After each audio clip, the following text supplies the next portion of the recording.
Hi students, कैसे हो? उम्मीद करते हैं आप सब लोग अच्छे होंगे। आज मैट्रिक्स का हम लोग सेकंड लेक्चर लेकर आए हैं। इसमें हम लोग पढ़ेंगे ऑपरेशंस ऑन मैट्रिक्स।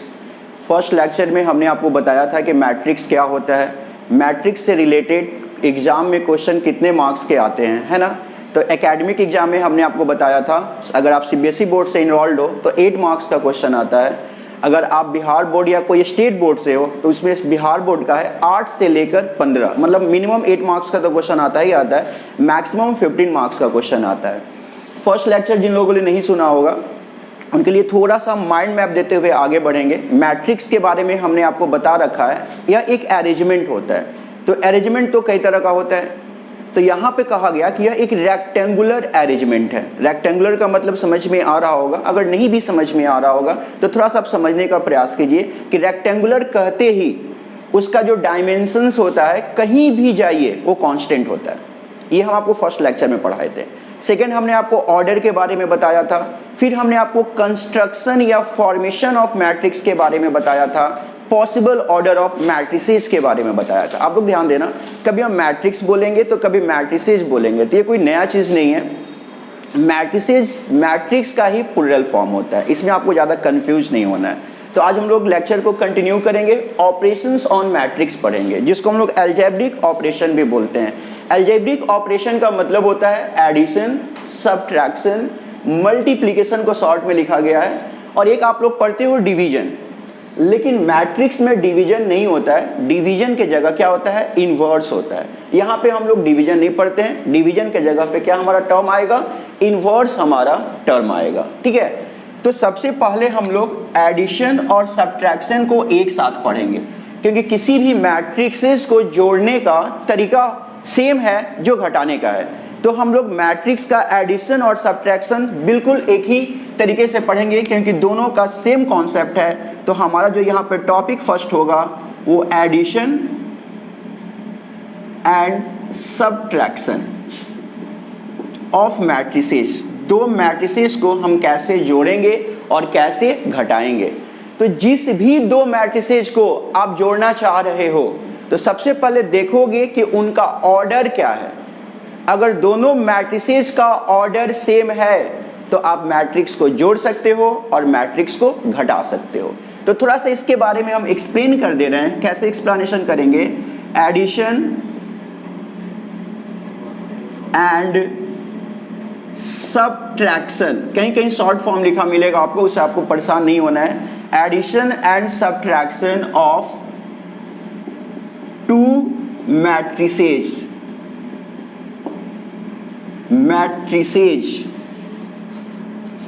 ए बराबर A I J M1 cross N1 and B बराबर B I J M2 cross N2 is possible. Is possible if, ये ध्यान से देखना, ऐसा नहीं कि हम स्पेलिंग गलत लिख रहे हैं। इफ का IF होता है, बट हम लोग मैथमेटिकली IFF वर्ड भी यूज करते हैं। इसका मतलब होता है इफ एंड ओनली इफ, मतलब इससे ज्यादा कोई कंडीशन नहीं है। तो उस सिचुएशन में हम लोग मैथमेटिकली IF ना लिखकर IFF लिखते हैं। If M1 is equal to M2 and N1 is equal to N2। तो जो फर्स्ट लेक्चर नहीं किए होंगे उनके लिए एक बार फिर से हम बता दें कि ये जो M1 क्रॉस N1 है यही होता है ऑर्डर ऑफ मैट्रिक्स। इसे आप ऑर्डर बोलते हो, साइज बोलते हो, डायमेंशन बोलते हो, लेकिन उसमें सबसे ज्यादा जो फेमिलियर है वो है ऑर्डर। तो हम क्या लिखने जा रहे हैं कि A बराबर AIJ, तो ये मैट्रिक्स A का एंट्री है, मतलब AIJ के थ्रू डाटा का एंट्री होगा। इसका जो भी मैट्रिक्स A का एलिमेंट है वो उसके अकॉर्डिंग होगा, मतलब एक सर्टेन रूल को फॉलो करेगा। अब यहां पर लिख रहे हैं M1 क्रॉस N1, मतलब इस मैट्रिक्स में रो है M1 और कॉलम है N1। सेम यहां पे है, इसमें मैट्रिक्स B कैसे एंट्री लेगा? तो BIJ से उसका जो रूल होगा इसके अकॉर्डिंग होगा। M2 क्रॉस N2, ये M2 क्रॉस N2 क्या है एक बार देख लेते हैं हम लोग। तो मैट्रिक्स B में रो कितना है? तो M2 रो है। कितना रो है? तो M2 रो है। कॉलम कितना है? तो N2 है। Is possible when F1 is equal to M2, मतलब मैट्रिक्स A में जितना रो है, कितना रो है M1, मैट्रिक्स B में कितना रो है M2, ये दोनों आपस में बराबर होना चाहिए।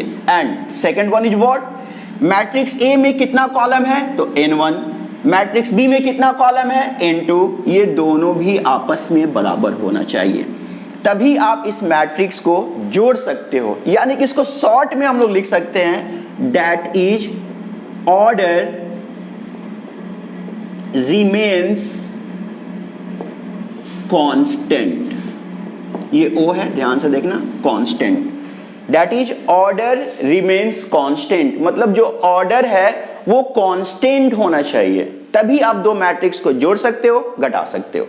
अब एडिशन कैसे होगा, ये तो हमने कंडीशन देखा कि किस कंडीशन में दो मैट्रिसेस को आप ऐड कर सकते हो और सब्ट्रैक्ट कर सकते हो। अब हम लोग देखेंगे जोड़ेंगे तो कैसे जोड़ेंगे, तो A प्लस बी या A minus B, A I J plus minus B I J. अब यहां पे M1 बराबर है M2, जिसको हमने मान लिया M। नेक्स्ट वन N1 बराबर N2, इसे हमने मान लिया N। तो इनका जो ऑर्डर होगा M क्रॉस N होगा। आप चाहो तो यहां पर M1 क्रॉस N1 भी लिख सकते हो, M2 क्रॉस N2 भी लिख सकते हो, क्योंकि सब तो आपस में इक्वल है। तो हमने एक अलग सिंबल इंसर्ट कर लिया in terms of matrix where M represent number of rows and N represent number of columns. जोड़ना है तो कॉरस्पॉन्डिंग एलिमेंट जुटेगा, माइनस करना है तो कॉरस्पॉन्डिंग एलिमेंट क्या होगा, माइनस होगा। अब इस चीज को एक एग्जांपल के थ्रू हम लोग समझने का प्रयास करेंगे। सपोज एक मैट्रिक्स A है 1 2 4 0, मैट्रिक्स B है 3 1 6 7।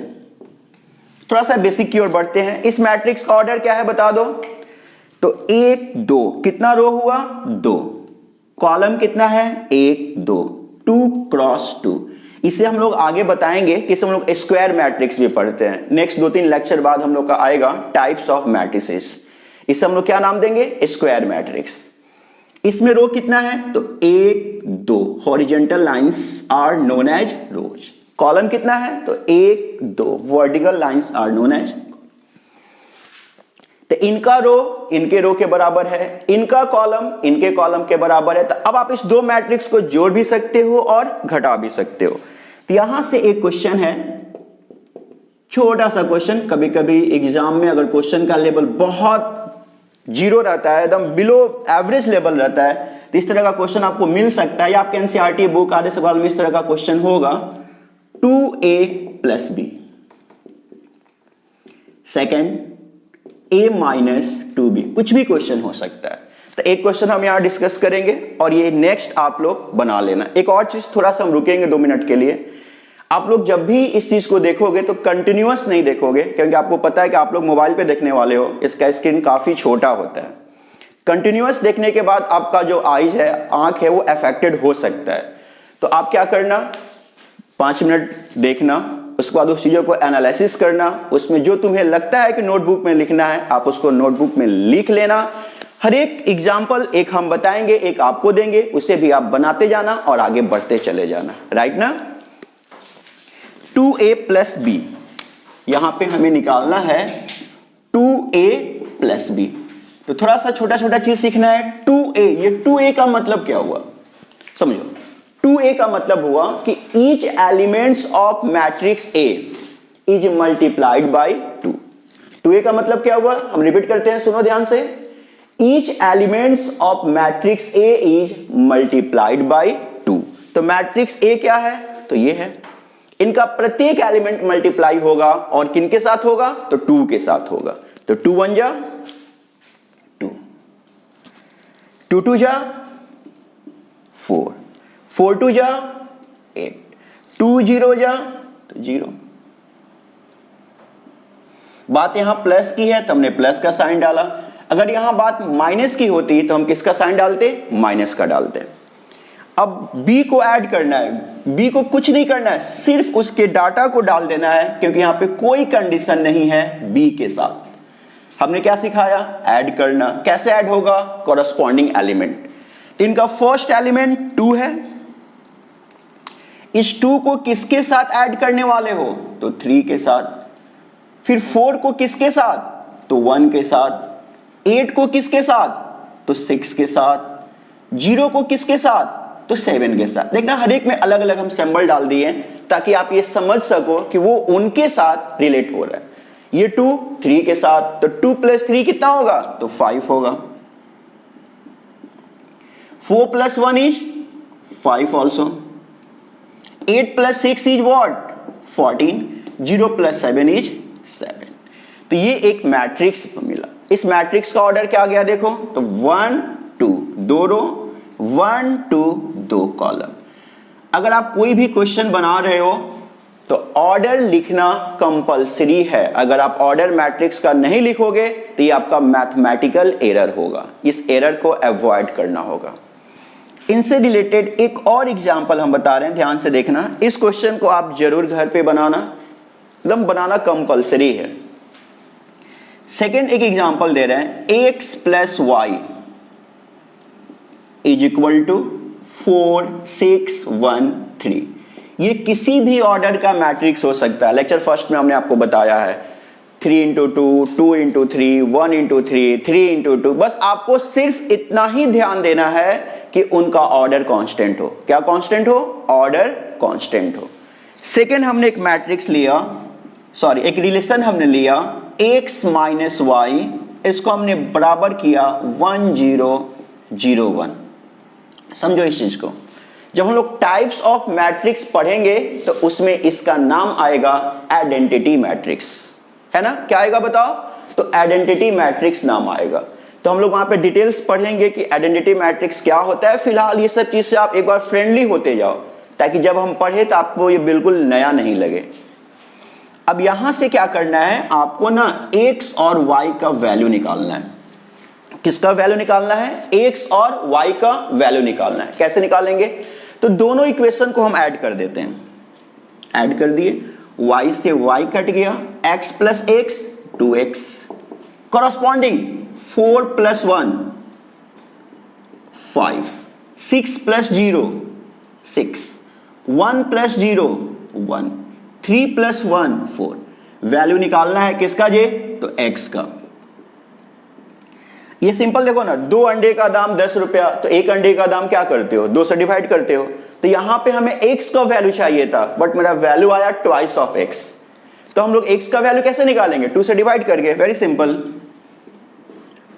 5/2 6/2 3, 1/2 4/2 इज ऑल्सो 2। अब इस x के वैल्यू को आप इक्वेशन 1 में रखो या इक्वेशन 2 में रखो, आप आसानी से वैल्यू y का निकाल सकते हो।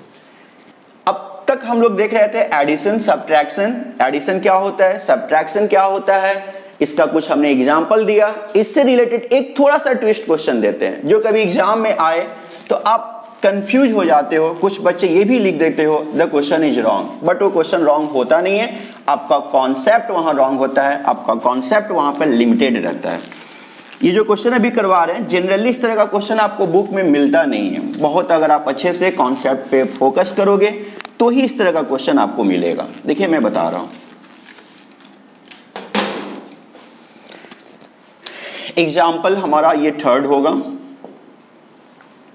मैट्रिक्स ए सेम हमने लिखा 1 4 0 2, कुछ इस टाइप का हमने मैट्रिक्स लिया। मैट्रिक्स बी हमने लिख दिया 1 2 4 6। आपको कहा जा रहा है कि आप इवैल्यूएट करो a + 2b + 4। अब यहां एक इशू आ गया। क्या इशू आया? आपके दिमाग में चल रहा होगा कि सर आपने तो मेरे को एडिशन बताया था मैट्रिक्स का, सब्ट्रैक्शन बताया था मैट्रिसेस का, बट यहां पर ये 4 तो एक कांस्टेंट आ गया। अब इसके साथ क्या किया जाए?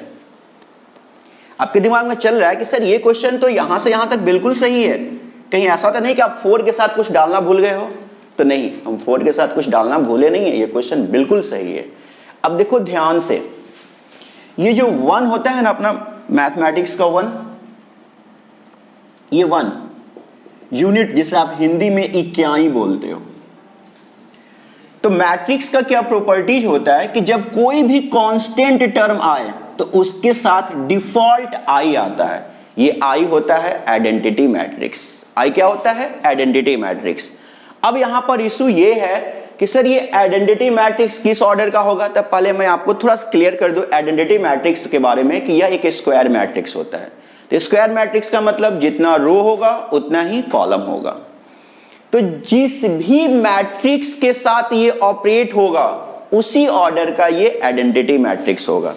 अगर हम सेकेंड ऑर्डर का आइडेंटिटी मैट्रिक्स लिखते हैं तो I2 होगा 1 0 0 1। अभी फिलहाल हम चाहेंगे कि आप इसको अगर समझ रहे हो तो अच्छी बात है, नहीं समझ रहे हो तो आप इसको याद कर लो कि सेकेंड ऑर्डर का ये है, थर्ड ऑर्डर का ये है। डिटेल्स इसके बारे में हम लोग पढ़ेंगे जब टाइप्स ऑफ मैट्रिक्स पढ़ेंगे, लेकिन ये क्वेश्चन तो वहां पे आएगा नहीं। अगर ये हम यहां पे स्किप कर देते हैं इस कॉन्सेप्ट के कारण तो फिर आप एग्जाम में फंस जाओगे। ये रहा I2। I3 क्या है? 1 0 0 0 1 0 0 0 1। ये क्या है? I3, थर्ड ऑर्डर का मैट्रिक्स। तो अब मेरे को बताओ यहां पे 4 के साथ तो I डिफॉल्ट आएगा। Any problem? यहां 4I हमने लिख दिया। शायद आपका समस्या भी दूर हो गया होगा कि जो I है वो थर्ड ऑर्डर का नहीं होने वाला है, सेकेंड ऑर्डर का होने वाला है। क्यों सेकेंड ऑर्डर का होने वाला है? क्योंकि इसका क्या है देखो ध्यान से, सेकेंड इंटू सेकेंड। ऑर्डर क्या है? 2 इंटू 2, 2 इंटू 2। इसका एक छोटा सा रिस्ट्रिक्शन ये भी है कि जब भी कांस्टेंट नंबर ऐड होगा, सब्ट्रैक्ट होगा, तो ये ध्यान देना होगा कि जिस मैट्रिक्स के साथ ऐड हो रहा है वो स्क्वायर मैट्रिक्स हो। स्क्वायर मैट्रिक्स मतलब जितना रो उतना ही कॉलम। मान लेते हैं इसका ऑर्डर 2 इंटू 3 होता तो उस केस में बोल सकते थे कि ये क्वेश्चन गलत है, लेकिन ये क्वेश्चन अभी गलत क्यों नहीं है? क्योंकि ये स्क्वायर मैट्रिक्स है, ये भी स्क्वायर मैट्रिक्स है, तो यहां पर जो आइडेंटिटी मैट्रिक्स होगा वो सेकेंड ऑर्डर का होगा। अब आपके लिए क्वेश्चन बहुत ही आसान बन गया। ए का वैल्यू रख दिया जाए 1 4 0 2। 2b तो b इज मल्टीप्लाइड बाई 2, तो 2 2 जा 4, 4 2 जा 8, 6 2 जा 12। 4i देखो 4i तो I मतलब आइडेंटिटी मैट्रिक्स किस ऑर्डर का? सेकेंड ऑर्डर का। क्या हमने बताया? तो 1 0 0 1। सिर्फ यही एक विलेन था, इस विलेन को हमने मार दिया, फिर आपका movie the end. Movie the end मतलब समझ में आ रहा है ना? मूवी कब तक चलते रहता है? जब तक विलेन जिंदा रहता है। अमरीश पुरी खत्म, सिनेमा द एंड। तो यहां पे प्रॉब्लम मेरा क्या था? 4। इसका हमने सॉल्यूशन निकाला, I लगा दिया। I मतलब आइडेंटिटी मैट्रिक्स। अब आपका ये खत्म हो गया। अब सिंपल ऐड कर लो, 1 + 2 3, 4 + 4 8, 0 + 8 8 ऑल्सो, 2 + 12 14, 4 1 जा 4 0 0 4। Next 3 + 4 7, 8 + 0 8, 8 + 0 also 8, 14 + 4 and 18. This is your final answer. तो आज जो भी क्लास हम किए इसका जस्ट 5 मिनट हम आपको एक माइंड मैप बता देते हैं। होता क्या है, जैसे मूवी होता है 2.5 घंटे 3 घंटे का, लेकिन आपसे कोई स्टोरी बोलता है कि बताओ ये स्टोरी, तो आप 3 घंटे तो बताते नहीं हो, 5 मिनट 10 मिनट बहुत होता है, तब 15 मिनट होते होते आप सारा चीज बक देते हो। तो आज के क्लास की बातें जो आपको याद रखनी है, एडिशन और सब्ट्रैक्शन के बारे में। नेक्स्ट लेक्चर में हम लोग डिस्कस करेंगे मल्टीप्लिकेशन, वो बहुत इंपॉर्टेंट टॉपिक होगा मल्टीप्लिकेशन। अगर आप मल्टीप्लिकेशन नहीं सीखते हो, समझो कि आप कभी भी मैट्रिक्स नहीं सीख पाओगे, कभी भी डिटर्मिनेंट नहीं सीख पाओगे, और कभी भी आप एग्जाम में अच्छा स्कोर नहीं कर पाओगे। ठीक है ना? तो आज बहुत इजी टॉपिक था एडिशन और सब्ट्रैक्शन। उसके लिए जरूरी था कि 2 मैट्रिक्स को ऐड करना, 2 से ज्यादा मैट्रिक्स को ऐड करना, 2 से ज्यादा मैट्रिक्स को सब्ट्रैक्ट करना। तो first of all check the order of given matrices. क्या चेक करना था? तो order of matrices. Order of matrices मतलब number of row and number of column. याद करने वाली बातें ये थी। सेकेंड बातें ये थी कि 2 मैट्रिक्स को अगर ऐड करना है, कोई मैट्रिक्स किसी कांस्टेंट के साथ मल्टीप्लाई है, तो इसका मतलब है each element is multiplied by that constant number. ये 2 बातें हुई। ये क्वेश्चन थोड़ा सा इंपॉर्टेंट हो जाता है खास करके स्टेट बोर्ड के एग्जाम के लिए। हालांकि बुक में ये सब क्वेश्चन मिलेगा, अब जो भी बुक बनाओगे घर पे बैठ के आप फ्री हो, जैसे आप क्लासरूम में क्वेश्चन सॉल्व करते हो वैसे ही आप यहाँ पे भी घर पे जाके क्वेश्चन बनाओ। जो प्रॉब्लम होता है आप मेरे से कांटेक्ट करो, नंबर आप मेरे से ले लो, नंबर लिख देते हैं, आप मेरे से डायरेक्टली भी बात कर सकते हो। ये क्वेश्चन इंपॉर्टेंट हो जाता है। और ये सबसे इंपॉर्टेंट क्वेश्चन आज का हो जाता है कि ये क्वेश्चन अगर आ जाए तो आप कंफ्यूज होते हो, और एग्जाम में अक्सर वही क्वेश्चन देता है जिसमें हम स्टूडेंट कंफ्यूज हो। तो इस क्वेश्चन को आप एक आध बार प्रैक्टिस कर लेना। आई होप आज का क्लास आपको समझ में आया होगा। अगर किसी तरह का प्रॉब्लम हो तो आप बेहिचक आपका जो भी कमेंट है आप कमेंट बॉक्स में डाल देना। नेक्स्ट क्लास में जो हम लोग पढ़ेंगे उसके पहले आपको करना क्या क्या है। अब ये नहीं कि यूट्यूब पे देख रहे हैं तो देखे फिर बढ़ा दिए, फिर देखे फिर बढ़ा दिए, फिर हटा दिया, ऐसा कुछ नहीं होता है। एक सिस्टमैटिक आपको काम करना होगा। हाँ मुझे पता है थोड़ा सा ये टफ है, आदत है आप लोग को ऑफलाइन पढ़ने की, ये यूट्यूब आपके लिए थोड़ा टफ है, लेकिन क्या कीजिएगा, पूरा वर्ल्ड ही अभी कॉम्प्रोमाइज कर रहा है। जैसे सबसे बेस्ट एग्जांपल आप देख सकते हो कि अभी जो आपका कोरोना है उसका इलाज हम लोग मलेरिया से कर रहे हैं। तो सेम वही चीज है, हम लोग का मेन सिस्टम है ऑफलाइन, तो कहीं ना कहीं हमें भी कॉम्प्रोमाइज करना होगा, हर एक सिचुएशन में हमें तैयार रहना होगा। अब ये नहीं कि छोड़ दिए कि चलो जो होगा सो देखा जाएगा, ऐसा कुछ नहीं है। सिचुएशन को फेस करना है, प्रॉब्लम से बाहर निकलना है। आज आप लोग फर्स्ट लेक्चर से रिलेटेड जो था क्वेश्चन आप बना लेना, एडिशन सब्ट्रैक्शन से रिलेटेड क्वेश्चन बना देना, और नेक्स्ट जो लेक्चर होगा वो मल्टीप्लिकेशन का होगा, that is very important. Okay bye. कितना 15